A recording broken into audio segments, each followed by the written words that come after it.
Estamos de volta, recebendo hoje Karin Forssell, diretora do Programa de Learning, Design and Technology da Stanford University, discutindo os impactos da inteligência artificial na educação. Karin, AI is often seen as a tool for personalized learning, and how do you think it can be used to adapt the students' individual needs while still promoting collaborative learning experiences and integrating the everyday life with the school and, of course, our global problems? Yeah, so that's an interesting challenge because we're really sort of guessing about the future, right? And we know that it's important to stay social, stay collaborative, that's a very important piece of what schools are about, helping students to be contributing members of society, learning to work with each other. There's a very big and real fear that as we use more of these tools and social media is already showing a lot of issues for mental health, for separating people, for feeling isolated, for feeling having individuals sort of get into groups that don't hear each other. So I think that it's very important in schools that we stay focused on these pro-social behaviors about listening to each other and all of that. At the same time, we want everybody to be learning to their full potential. I like to say that I wish that we have individual education plans for every student. That's a term that we use for students with special needs who don't succeed in the regular school, so they have an IEP that identifies personal learning goals. And I would love for every student to be able to have an IEP to go through school. Administratively, that would be a nightmare. But if we were to dream about the idea, every parent wants their child to have individual attention and to be able to move forward on their path. So is that possible to balance those two? I think it is. One of the things that AI could do maybe in the future, if every child has a device in a way that is supporting and not distracting during class. Right now, we don't have that. But if we did, let's imagine that it could sort of coach each student to participate in their own unique way to a group project in a way that the other students like get prompted, ask so-and-so about this thing, and how can we make this person feel more included, and sort of prompts and coaches all around.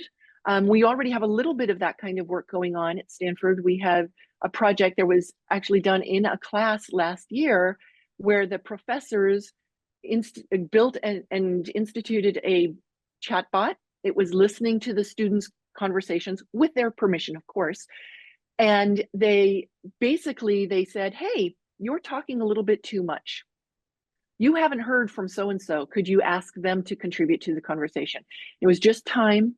I could argue that not all conversations have to be exactly equal time, airtime. And sometimes the student who doesn't speak up much, but when the final time they do, they contribute to something that's really valuable.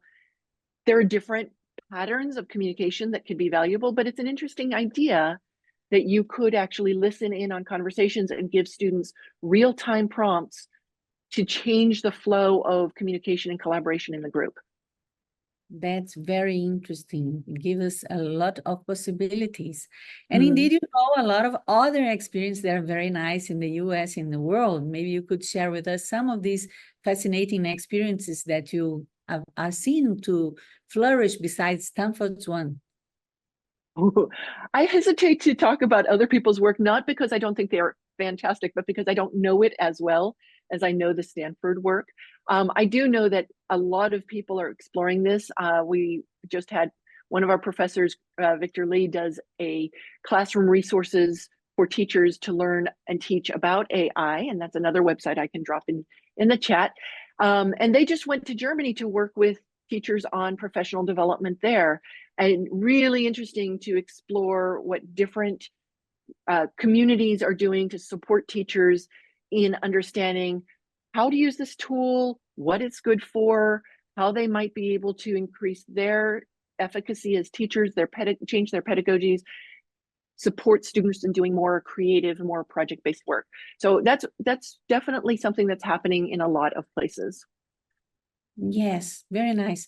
And with the rise of AI-powered educational technologies, what are the key ethical considerations that the school and teachers need to keep in mind when implementing these tools?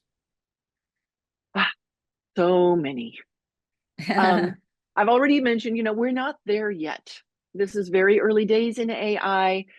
We're very much in a sort of what I think of being in California as the Wild West, when everybody's rushing to the gold fields. And there's a very real danger that things get done that shouldn't be. Top of my list is student data.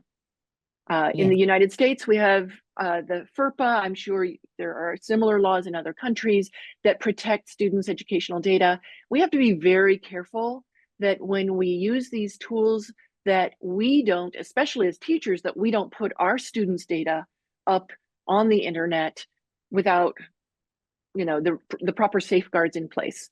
So, for example, one of the things we're doing here at the AI Tinkery is to sort of show teachers, our visitors, I mean, they're teachers, instructors, professors, everybody who comes, how you can create protected systems that live on just one computer, where you can use the language models, but without submitting the data back to the internet.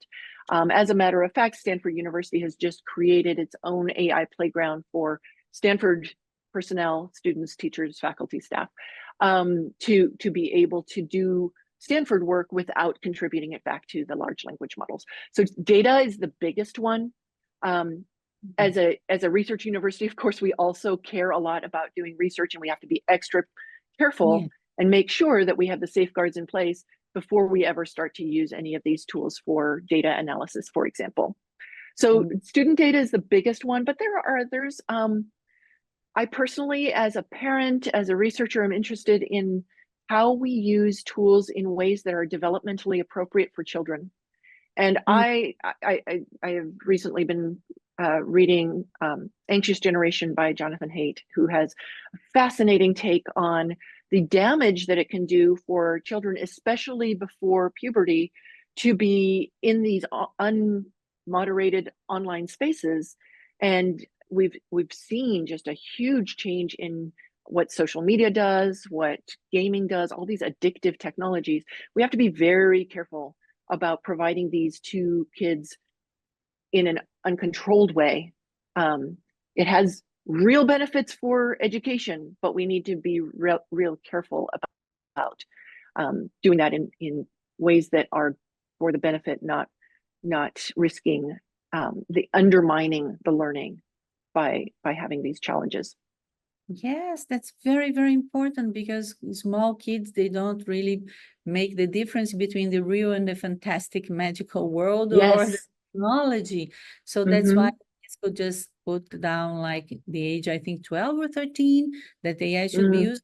You know that it won't really happen on the real daily basis, So very nice, well, everything that you said, and very important as well for professors, teachers, and of course, parents. So you have worked both as a researcher and also as a practicing teacher. How do you see I bridging this gap between research and learning sciences and its actual implementation in the classroom? Yeah, that's sort of the whole purpose of the Stanford Accelerator for Learning that I mentioned before, is to make that bridge easier to create. And it's not always easy. The incentives for researchers and teachers, and by the way, the ed tech entrepreneurs are a third party to this sort of bridge. They're different, but I think we all care about effective learning. Ultimately, we have these different incentives and different ways of being supported, but we all care that ultimately students learn. How can we do that? One is to convene these different groups and work together and talk to each other, so that the ed tech entrepreneurs understand that there's much more to the learning sciences than what they observed and experienced as students when they were being, K through university, whatever education they experienced. We all have that apprenticeship of observation that we watched teachers teach for all those years, and we think we know what they do because we watched it happen and we experienced it. But of course, we're just one student, and the complexity of teaching many different students in different ways. So them talking to the learning scientists and understanding like, oh no, we research and we look at the variability and we try and think about different kinds of students. And then also talking to the teachers who are feet on the ground. No, you don't understand. Here are the constraints I'm facing. And this is what I'm trying to do today. And this is how the user interface needs to work. So all those conversations, convening those is really important. Now, if you don't have access to that conversation personally, can the AI do some of that work? Yeah, a little bit. So I, as a teacher, can sit down and I can say, I'm really struggling to get my students to understand this thing. You are an expert professor in the learning sciences. What do you recommend that I try as activities in my classrooms to help my students understand place value or the origins of World War II or whatever, you know, the topic is that you're teaching, or the implications of, you know, photosynthesis. Put that into a generative AI and you can get, specifically if you prompt it to, you can say, you are the expert learning scientist, and you can get pretty decent responses. Yes, very nice. And so with all that, what do you think the future of education looks like with AI continuing to evolve?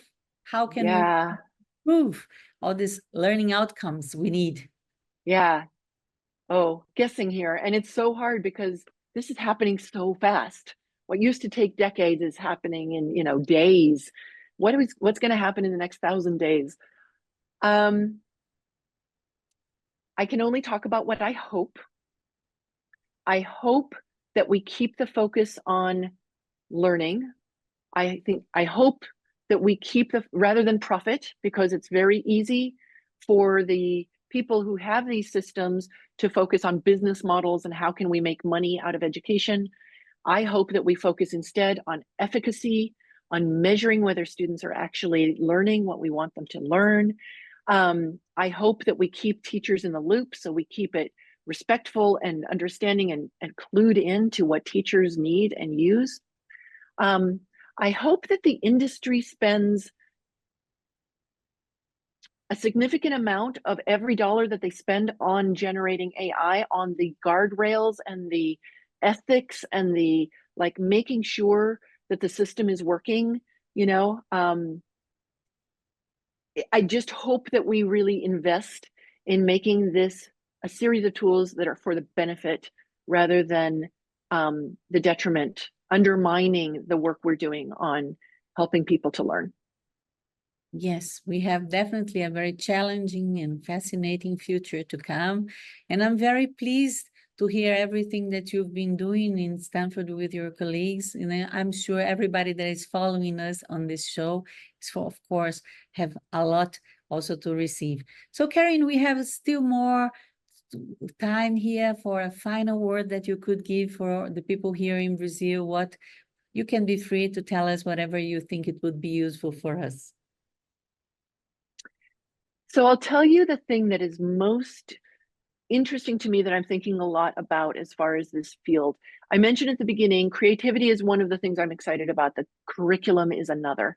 And I just want to encourage everybody to have those conversations, to really bubble up. Here's an opportunity for us to rethink, why do we need students to learn what we need them to learn? And there are good answers. I don't think that this is a facetious question of like, let's throw it all out. They have it all on their phone, so we don't need them to learn anything at school. That's not true at all. But let's think deeply about what it means to be a healthy, happy, contributing member of society and how we help students to be that in a world when there is such a powerful computer in your pocket and we have all this divisiveness that's happening. How do we learn to connect? How do we learn to support each other? How do we learn to talk across differences? How do we learn to evaluate the outputs of these supercomputers that are just, they're starting to look superhuman, right? How do we know the difference? How do we critically engage with the thoughts and ideas that they're putting out so that we become builders rather than destroyers of society. Yes, and from my understanding, that comes from being humble. Because sometimes AI put us in a point that, well, we can do a lot of things, but we are so small concerning the universe. We need to be humble. Yes, we need to be humble, and yet also not so humble that we let the computer do it for us. Oh, yes, that's too simple for us. We Right. are, yes, Yes. that's nice. Very nice talk, Karin. Thank you so Thank much. you so much. But we have arrived to the end. Yes. So, e assim, nós chegamos, né, ao fim de mais uma edição do programa IAgora Entrevista. Muito obrigada a você, Karin Forssell, e também a você que nos acompanhou. Siga o nosso canal no YouTube, assista o programa também pela UNB-TV e até a próxima.